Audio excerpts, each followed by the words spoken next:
देहिनोऽस्मिन् यथा देहे कौमार यौवनजरा तथा देहांतरप्राप्तिर्धीरस्तत्र न मुह्यति. ज्याप्रमाणे देहधारी आत्मा अविरतपणे या देहात, बालपणापासून तारुण्यात आणि तारुण्यातून म्हातारपणात जात असतो, त्याचप्रमाणे मृत्यूनंतर जीवात्मा दुसऱ्या देहामध्ये प्रवेश करतो. अशा स्थित्यंतरांमुळे धीर मनुष्य गोंधळून जात नाही.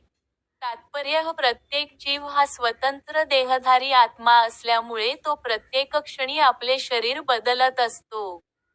या बदलामुळे तो कधी बालकाप्रमाणे, कधी तरुणाप्रमाणे तर कधी म्हाताऱ्याप्रमाणे दिसून येतो.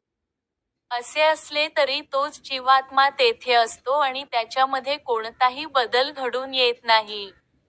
अंततः हा जीवात्मा मृत्यूनंतर शरीर बदलतो आणि दुसऱ्या शरीरात स्थानांतरित होतो. जीवात्म्याला पुढच्या जन्मामध्ये आध्यात्मिक किंवा भौतिक शरीर मिळणार हे निश्चित आहे आणि यासाठीच भीष्म, द्रोण यांच्याबद्दल अतिशय आस्था असणाऱ्या अर्जुनाला त्यांच्या मृत्यूमुळे शोकाकुल होण्याचे काहीच कारण नव्हते.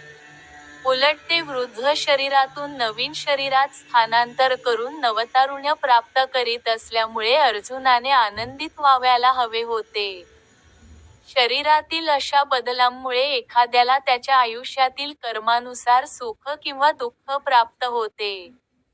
म्हणून भीष्म व द्रोण थोर व्यक्ती असल्यामुळे त्यांना नक्कीच पुढील जन्मी आध्यात्मिक देहाची प्राप्ती होणार होती किंवा निदान भौतिक जगतातील श्रेष्ठ प्रतीचा उपभोग घेण्यासाठी स्वर्गलोकांची तरी प्राप्ती होणारच होती. याप्रमाणे कोणत्याही बाबतीत शोक करण्याचे कारणच नव्हते. ज्या मनुष्याला जीवाची मूळ स्थिती, परमात्मा आणि आध्यात्मिक तसेच भौतिक प्रकृतीचेही परिपूर्ण ज्ञान असते त्या मनुष्याला धीर किंवा ज्ञानी मनुष्य असे म्हणतात. असा मनुष्य शरीराच्या स्थित्यंतरामुळे कधीच गोंधळून जात नाही. जीवात्म्याचा एकात्मवाद हा मायावादी सिद्धांत मान्य करता येत नाही कारण जीवात्म्याचे तुकडे करता येत नाहीत. अशा प्रकारे जीवात्म्याचे विभाजन झाले असते तर परमात्माही विभाजनीय झाला असता. पण यामुळे परमात्मा हा अपरिवर्तनीय आहे या सिद्धांताचे उल्लंघन झाले असते. दररोज भगवद्गीतेचे श्लोक मराठीत ऐकण्यासाठी सबस्क्राईब करा.